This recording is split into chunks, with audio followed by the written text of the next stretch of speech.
Καλό σας απόγευμα. Είμαι η Φιλοθέα, αυτό είναι το κανάλι μου. Καλώς ήρθατε για άλλη μία φορά. Αυτό το ρίξιμο το αφιερώνω σε άτομα που το όνομά τους ξεκινάει από Β. Άντρες, γυναίκες, τρίτα πρόσωπα, διότι τα χαρτιά μας μιλάνε για τρίτα πρόσωπα. Εδώ μιλάμε για μια οικογένεια με παιδιά, γάμο, αραβώνας, σοβαρές σχέσεις, τα οποία έχουν ξεμυαλιστεί και έχει μπει κάποιο τρίτο άτομο στη ζωή τους.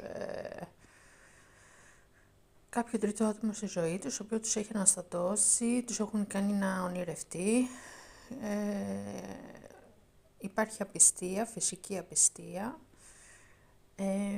και μπορεί να έχουν ξεμυαλιστεί και να μην ξέρουν ποιον δρόμο να διαλέξουν και να υπάρχει και μία απόσταση από την οικογένεια, από τον σύντροφο, από τα παιδιά.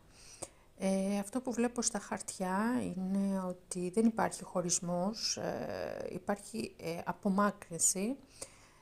Δεν υπάρχει χωρισμός από την οικογένεια, γιατί θα ήταν μεγάλο λάθος, διότι μιλάμε για άτομα οποία δεν υπάρχει αγάπη, δεν υπάρχει αίσθημα, υπάρχει απλά φυσική έλξη. Μιλάμε για φυσική έλξη, δεν μιλάμε για έρωτα. Ο έρωτας είναι η οικογένεια και τα παιδιά. Εκεί υπάρχει αγάπη. Δεν ξέρω αν είναι κάποιο άτομο που τον γνώρισατε σε κάποιο ταξίδι ή ονειρεύεστε κάποιο ταξίδι μαζί του.